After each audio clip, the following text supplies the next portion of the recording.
today I'm really delighted to be chatting with one of our roving travel reporters and his partner, Brooke Sabin and Rada Engling, who 5 years ago decided to quit their jobs and sell everything up and travel the world and try and make a living from it as well.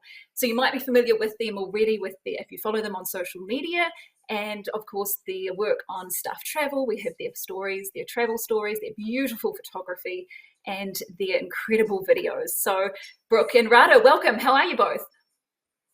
Good, thank Really you. good. Wish we weren't locked down. We're with you in Auckland at the moment, but let's hope level three's coming next week.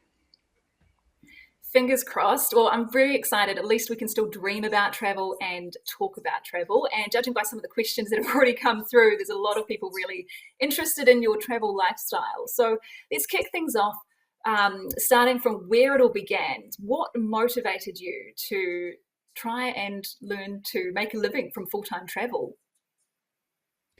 Well, we were actually just sort of hours away from buying a house, and we had a little bit of like a late night breakdown in Wellington.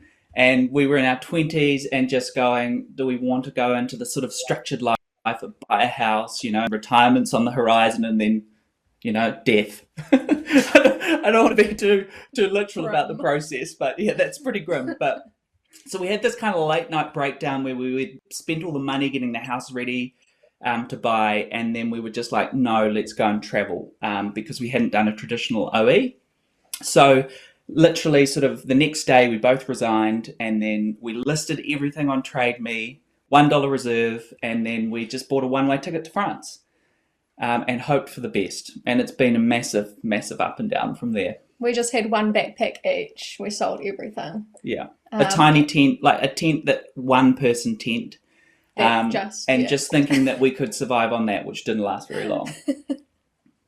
So how long did it last, and what happened? What were those early days like of trying to travel full time?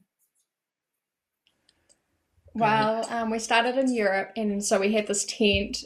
We had a car, and we were just driving around. We didn't really have a plan. We kind of just wanted to see Europe a bit, and it kind of, I guess, Brooke, you're just very ambitious with everything, and Brooke wanted to kind of do something with it rather than just kind of go around and see everything. I guess he wanted to share it with people, so we just started filming, and yeah. Yeah, we actually hooked up with Peugeot, the car maker in Europe, and we drove around Europe for 4 months and we made a video. So that was our kind of first taste that, hey, we're not just necessarily having a holiday, we can make money from it. And then we really kind of struggled because, Europe has got a lot of people in the travel space trying to make money. So it's really saturated. So our kind of big breakthrough came when we went down to Sri Lanka. And at that stage, back in 2016, they were still quite new to the tourism scene. And all of the hotels were just like, doesn't matter if it was five-star luxury. They were like, yes, come, you can stay here. We'll buy some photos. And that was a real turning point for us, was spending 3 months in Sri Lanka. Even though lots of things went wrong, it wasn't a romantic, we just went to five-star hotels. We had lots of like almost near-death experiences in Sri Lanka. But that was kind of the turning point about a year into the whole process, where we thought, actually, we can transition from being, maybe we can make this work, to this is definitely something that we can try hard at and make it into a living. It was kind of the start of where social media became a big thing as well. I mean, it was already quite big, but during that time it was kind of snowballing, and so we kind of hooked into that and played with it a little bit too, which people just love. And they kind Yeah. of, rather than hiring the traditional kind of professional photographer, um, they just looked for people that kind of had that kind of unique eye, that had kind of different ideas to kind of shooting just detail shots. Just, yeah, I don't know. I Yeah. guess it's just a point of difference that we had. So on the outside, I mean, this sounds incredibly glamorous to those perhaps who have not worked in the industry, being paid to travel the world. But as we both know, working as travel writers, that's not quite the case. So tell me a little bit about the work day. What would it really look like? Well, a really good example, and this kind of pains me. We were lucky enough before COVID to go to the Maldives for a month, and we had 27 days in overwater resorts, which was just like incredibly privileged, amazing. But I only got in the water twice in the whole 27 days because I have like, it's a strength, but it's also a massive issue. I'm just totally focused on work. So, I mean, it's an amazing place to be sitting on your laptop out over water. But I was so focused on where we were going next, which was Singapore at that stage. What content can we, I think it's important. People don't want to pay you to travel. You've really got to earn your mark, come up with unique ideas, get better and better at your skill, be it photography or video. So we were just really in that early stage of trying to get as good as we can. And, so we're up early in the morning. We're always shooting sunrise and sunset because that's the best time of day for photography or video.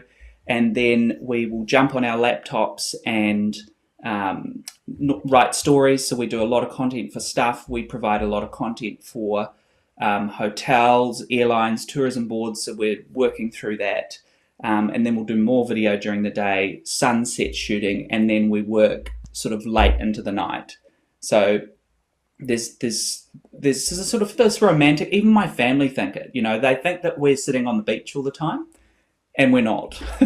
We're really, really not. But I mean, that's not, it's a kind of myth, but it's one that we've both come to peace with, that it's not a lifestyle where you go and sit on beaches for 99% of social influencers or people that work in this field. If you've got millions and millions of followers, perhaps you can go and get a photo on the beach and that's enough for your day. But for the rest of us, that's certainly not the case. And it is hugely competitive. So you've just got to keep ahead of everyone.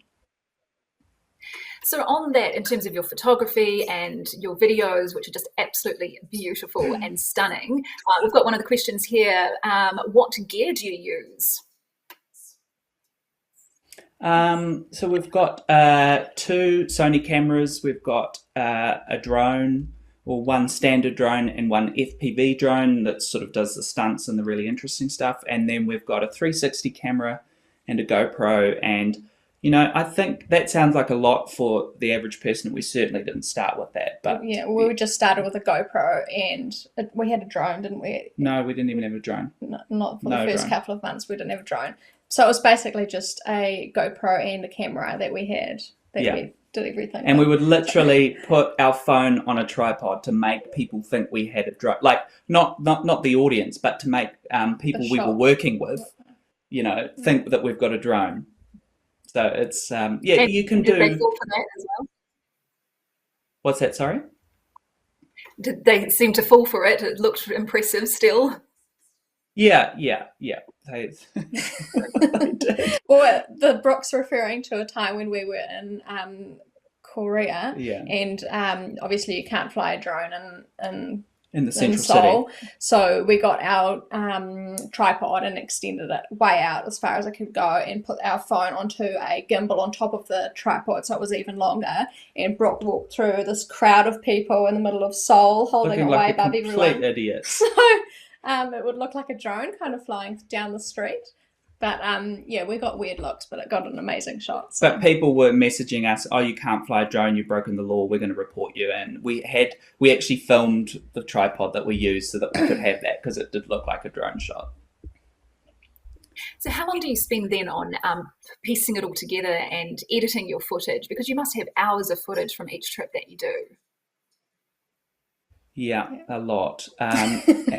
So I'm a journalist by background and write as a flight attendant, and I had zero clue. I've had zero formal training at video editing.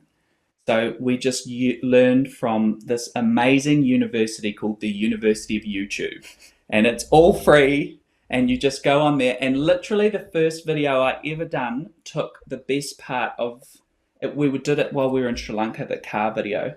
That took every night and big parts of the days. For one video, took me 3 months to edit, and now I can do it in about a couple of hours. Like less. If it's urgent, I can do it in like an hour.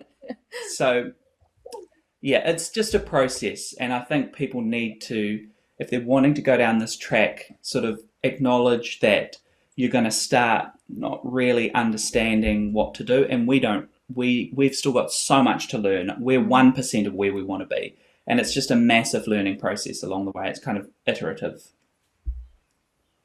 Speaking of that learning process, and this is quite a good question that's come through from Mel. So what do you know now that you wish you knew at the start?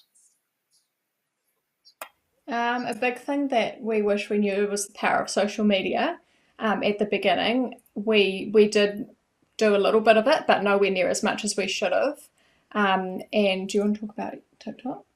Yeah. So Rada runs our Just TikTok at the moment, and that's been kind of a game changer for us because it's just the beginning kind of TikTok.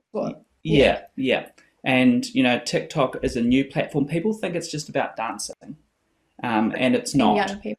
I'm about as cool as this pen, but we've still managed to get more than 100,000 followers on TikTok. So anyone, what I'm saying is anyone can do it, and it's just about travel. We don't dance in it, and Rada makes amazing videos that go up on TikTok all the time. And that's, if you look at social media, it's like, I like to call them planets. YouTube is a very old planet. Everyone's gone there. They've colonized the planet. TikTok is a really new planet, and if you want to get in there and grow social media at the moment, head to TikTok. And, all social media platforms age up. Like Facebook started off as a dating platform, and now, all of our grandparents are on there. And that's not a criticism. That's just, the way that platforms age up. And I think what Brooke said before about, okay, I lost my train of thought. Never mind, go ahead. That's okay. So this is another question. Obviously, at the moment, as we know, the borders are closed, and the last year and a half or so has been an interesting time for working in travel. Here's a question from Steve. What are you doing now you can't travel? A lot. Yeah, it's really interesting. We are super lucky to have a nice place to be in during lockdown. And I mean, when we come back from trips, we usually have maybe 1 or 2 days at home before we go on to the next trip again.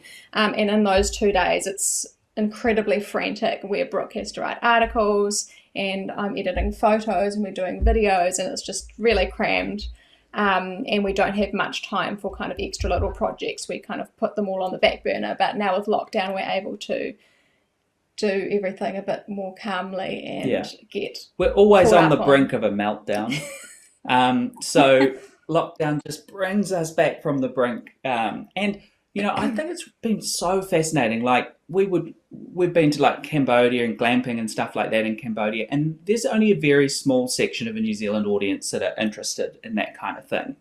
Whereas now all of us are focused on New Zealand. So if we're going camping in the Waikato or Queenstown, all of a sudden there's so much more interest. So I think, COVID's actually been really good in that, the spotlight on New Zealand has become so much sharper, and there's so much more interest in it.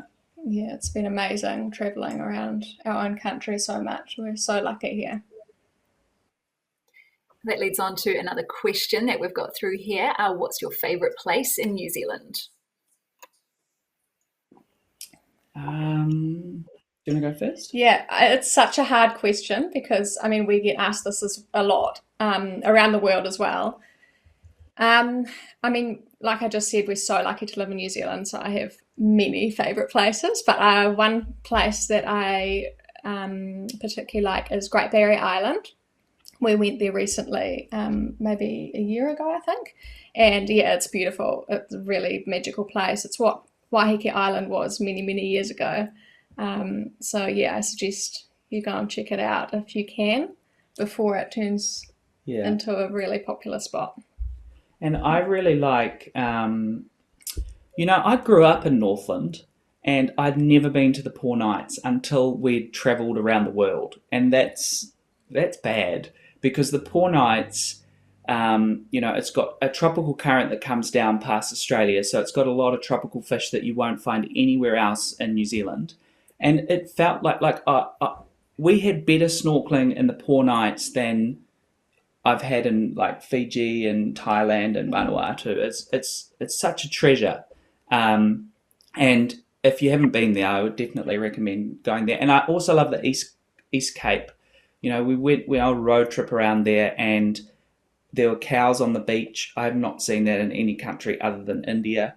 Cows on the road. There, people were riding horses, like kids were riding horses to school. It just felt like another country, and I felt like I was traveling overseas again. Such a charming place. There are so many beautiful places in New Zealand, and I agree about Poor Knights. It's one of my favourite places. I'm a scuba diver, and the marine life there is absolutely outstanding. It really is a world-class site. So obviously with you guys, the work that you do, a lot of the places that you go to, you have to share with your audience, with your followers. So one of the questions that we've got here is, if you had to holiday in New Zealand without filming it, where would you go? Everywhere. Just hire a camper. I would go to the nearest cliff and chuck my laptop off it and chuck my phone and just go and be peaceful. I really like, it sounds cliched, but I really like Queenstown. Yeah. And there are so many good deals for Kiwis at the moment. And one of our favourite trips has been the Fly Cruise Fly in Queenstown. So that's the one where you take off from Queenstown Airport, you fly over the Southern Alps into Milford Sound, which is the most beautiful airport in the country, and could close actually, so get in and do this trip. And then you go on the ferry trip, and then you fly back over. You're all done in like 4 hours. You get to see the best of everything. And it's heavily discounted at the moment. I think it's like $230 off compared to the pre-COVID prices. So there's amazing opportunities to do things in Queenstown that we ordinarily wouldn't have to do. So especially with not as many tourists at the moment, it's make the most of it. We're never going to have a chance to see Milford Sound again, just us, just Kiwis. Yeah. I've been there before COVID, and there are tens of thousands. It's like an amusement park, and you go there now, and we didn't see one bus when we went there. It was kind of like, it was almost Chernobyl-like, but in a beautiful way. Yeah. Yeah, absolutely right. I love Queenstown, and there are so many beautiful places that we need to make the most of being able to visit while we can. But of course, one of the questions that's on everybody's mind is what's going to happen next year. And so we have another question here from Joe. What do you think will happen with travel for New Zealanders next year? Yeah, that's a really interesting question. And I think we're going to have a lot of Pacific Islands come on green bubble flights, so things like Niue, Vanuatu, the Cook Islands. I don't think Fiji is going to be anytime soon, because they seem to be siding with Australia and places like because they've got the outbreak currently, and they may join with New South Wales and Victoria, places like that. So that's a big population for them to feed into, which would categorise them as medium risk countries. So I think it's going to depend on our appetite for risk as a country, and at the moment we just don't have much appetite. But I think next year we'll have more of a conversation as a country about letting the virus go without having lockdowns. And if we get to that point, I think travel, I'm not saying it's the right strategy, but if we get to that point, I think many more countries could open up, like places like Singapore, Taiwan, Vietnam, places like that. But it's just going to depend on the risk appetite for the country, and that conversation that we're not really having as a country at the moment. Yeah. So going back to your planning and how you plan your trips and plan your travels for work, we've got another question here. Do businesses invite you first, or do you seek them? At first, it was us seeking them. a lot of emails. Please. We're homeless at the moment. Would you like to have us? And then it kind of became a little bit of both, and I guess it's still a little bit of both. We are approached a lot now, so I think it's mostly people asking us, and then occasionally if there's something that we really want to do, Brooke really wants to write a story about, then we will approach them. But I think at the moment it's mostly we are asked. Yeah. And I would, just a tip for anyone that's watching that really wants to get into this, if you look, I'll try and make this as quick as possible, but if if you look previously, all content was controlled by TV, radio, and print. And now everyone, hotels, airlines, backpackers, they've all got this ability to make content. So there's this enormous demand. So if I was wanting to get into it, I would just approach as many people as you can. And at the start, I would say, can I come for a free night? I'll make you a video, or I'll put a video on my social media. And that just gets you experience, and that gets you testimonials with certain hotels. And then you can sort of develop that and then ask for payment. And then you'll start getting a reputation, and people will start coming to you. So it's just kind of like that process that you go through. But there's just so much opportunity at the moment with everyone needing content. If you don't make content in 2021, you're invisible. So we're kind of like in a gold rush of content, and I think people just need to get out there and find that gold. When starting off, though, I'm guessing there must be a reasonable amount of perhaps rejection until you build a following and an audience. Can you tell us about some of your experiences with that? Definitely. I mean, is this a therapy session? We had many nights in a tent in Europe. Yeah. Oh. You have to develop a thick skin. I think, a hit rate at the start was probably 1 in 100, and literally no one was saying yes at the start. And do you remember who the first one was? For us to be in Europe as well, and for two Kiwis to kind of ask and say, we can do this and this, and in English, especially in places like Italy, in the country in Italy, they're like, who are these people? What a photo's not going to do? We've got photos. Why? Some people were really rude, and they were just like, no. Nothing else. Yeah, I mean, fair enough. Horrible. They get it, probably a lot of them. Yeah. But do you remember the first place that... Villa dei Papiri? Yep. This random B&B. Brooke's birthday. And Brooke was really upset that I didn't get anything for his birthday. Except for a card. Yeah, this is the brutal reality here, okay? When you're travelling and you're first starting out, you have no extra cash for things like money. So. And I thought a free hotel that we had to do a photo shoot would be enough, but... So we stayed at this B&B in the middle of nowhere, but we were so happy it was like our first job. And, I mean... It was bizarre. There were no guests there. It was just, I'm not sure if many guests ever stayed there, but it was a nice place. Yeah, it was nice. And we got some really nice photos. Yeah. But I think the most important thing people need to know is your hit rate is 1 in 100. And don't just be like everyone else and send examples, show your value. Even if you don't, even if you can't travel at the moment, we live in an amazing country, and everyone's backyard has got their own special, unique things that you can share that other people will be incredibly interested in, even if it seems normal to you. So yeah. I think everyone has an opportunity to create some kind of content. There must be times, though, when you felt tempted to throw it all away or give up. What's pushed you through, or what's helped you get through those challenging times where you've just gone, oh, I'm fed up, let's quit and go back to our normal day jobs? Each other.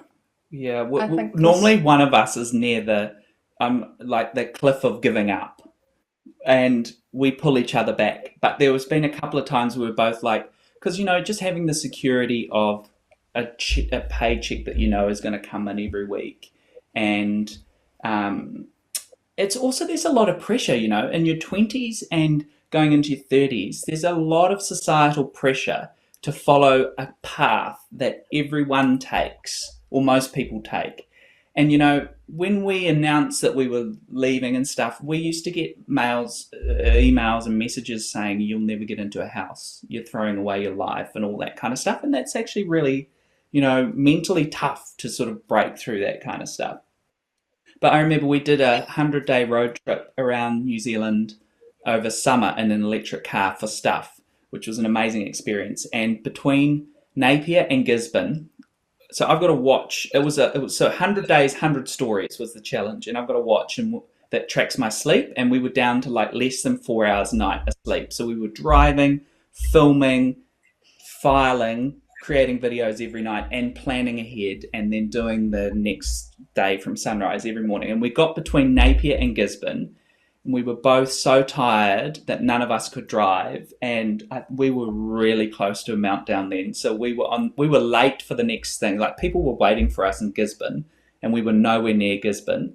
You know, we had stories to file. We were on the side of the road. We couldn't drive. We were like nearly passing out. We had like a 5 a.m. start for the next day too. Yeah. Really... And we were just on the side of the road, and I think we were both close to just being like, that's it. We're giving up. But it has to end somewhere. But so we had a little nap and then it was all okay. So sleep is an amazing pill.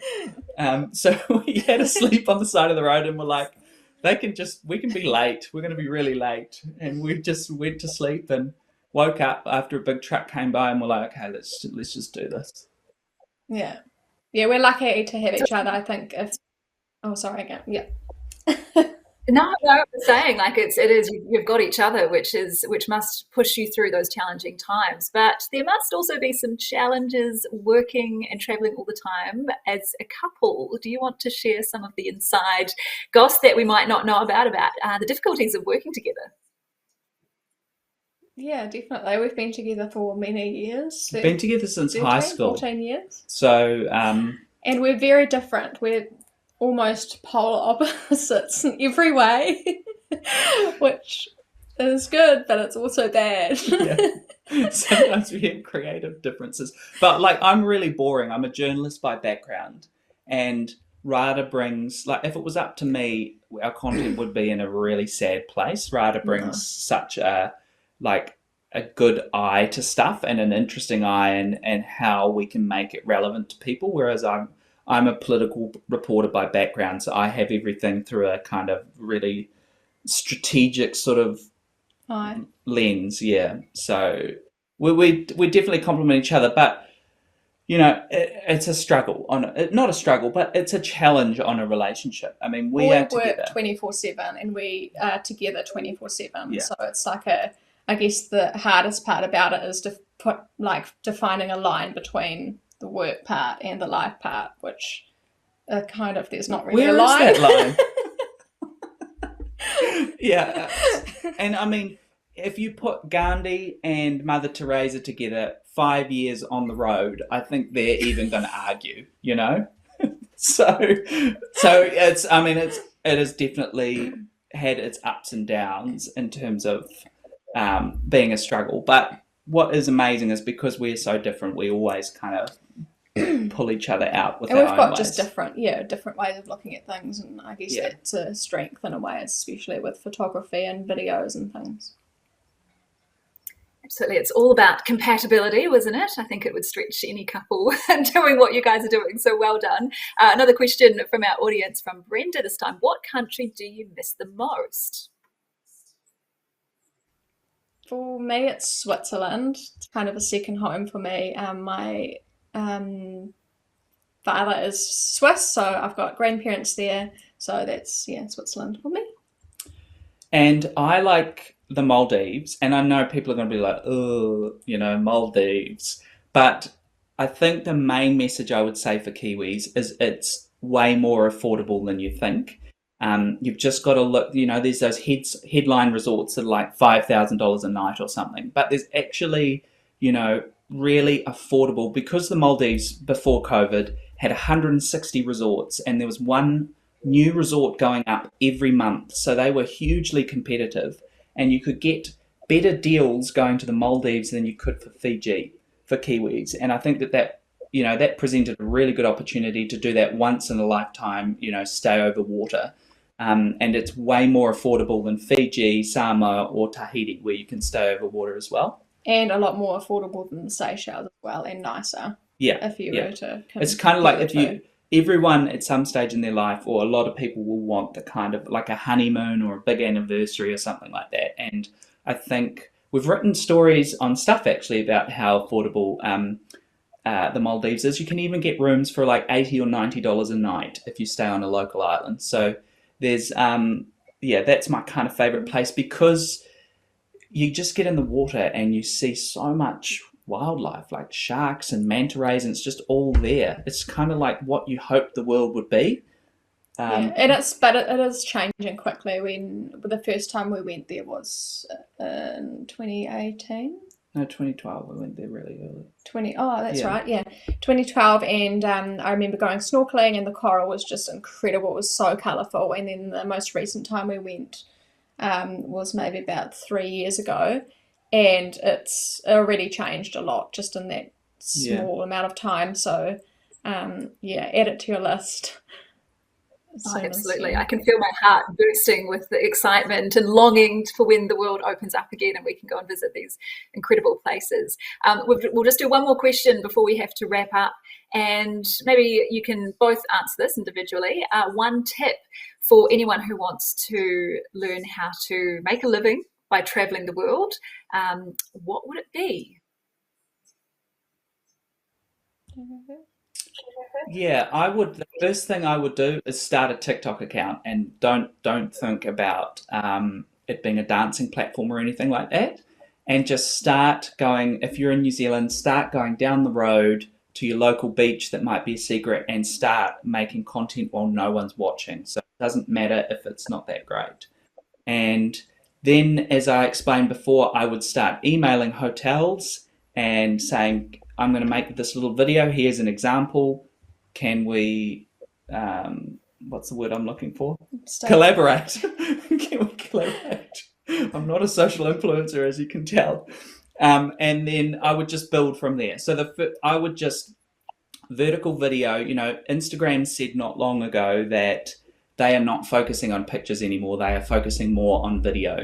So we live in an era of 15-second or even like 5-second to 1 minute vertical videos on your phone are where the world is at the moment. And you don't need a big laptop with a video editor. You can do it all on your phone. There's so many different apps that you can use now that make it super easy. So it's becoming, technology is your best friend. It's becoming easier and easier, and everything's getting smaller and more advanced. So all you need is a phone, and you can start making content and make lots. If one of your videos gets 2 views, make another one. If it gets 3, make another one. The next one might get 6. The cumulative effect of making 1,000 videos is you'll get there. But most people stop after making 4 because nothing happened. It's a great lesson in not giving up and continuing to be inspired by the world and coming up with new ideas. I'd love to stay and chat more about travel. I think we've still got questions that we haven't been able to get to answer, but we will have to wrap things up. But thank you both, Brooke and Rada, for joining us. You can follow you guys on social media if you want to give yourselves a little bit of a social media plug. Absolutely. Are you going to charge us for this? I will. Yeah, you're on the clock. First. Our escape video. Our travel account that we love posting all our travel things to, that is kind of not all about us, so you don't need to it's worry not about our faces not and things about like us. that. It's called Escape Video, and on Instagram it's at Escape Video and then an underscore. And on TikTok it's escape.video. And then mine is Brooke Oh, Sabin. personal. No You're E. personal, No E. Brooke Sabin and Rada Engling. Oh, what? No, Global Admirer. Global Admirer. Thank you very much. Fantastic. And of course, you can see all of their incredible work at Stuff Travel, their videos, their stories, and their beautiful photos. So thanks, guys. Thanks so much for joining. Thank Thank you. you.